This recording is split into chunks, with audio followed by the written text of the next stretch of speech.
Today we're going to make homemade crackers. These are really easy and delicious to go with any kind of soup that you're going to make. So you're going to measure out your dry ingredients, which would be your flour and your spices. And really the spices are up to you. I'm going to put a suggestion down for garlic, paprika, and salt.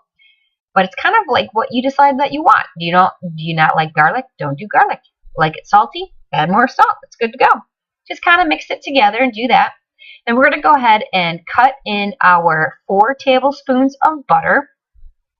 And you're going to go ahead and just measure out the 4 tablespoons, which is a half a stick. And then you're going to cut it in half, flip it over, cut it in half, and then you're going to kind of dice it up into pieces. And you're going to throw that into your flour mix. And you're going to use a large fork or a small fork if that's all you have, or a pastry cutter to kind of cut those butter pieces into something smaller, like pea-size pieces. And then you are going to get that. I mean, it's going to take a couple minutes and some elbow power in there to get them small enough, but that's okay. And then you're going to go ahead and put in your little bit of honey. That just kind of sweetens it up and acts like a little bit of a glue. And then you're going to slowly add in your water, and you may need to add in more water just depending on if you need it to get a little more hydrated or not. You want it kind of like that Play-Doh texture, not too wet, but you don't want it crumbly still. So you're going to kind of pat it into a ball, and then you're going to put it directly onto your parchment paper.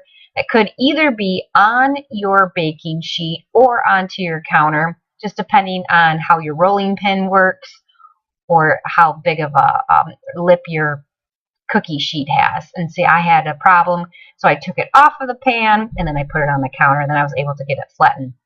Now the flat sides, or how thick you want the crackers, it's going to be up to you. And you might have to do these a couple times to say, I want these super thin so they're super crunchy, or I want them a little thicker so they're not as crunchy. So it'll be up to you. So you're going to get them flattened as much as you'd like.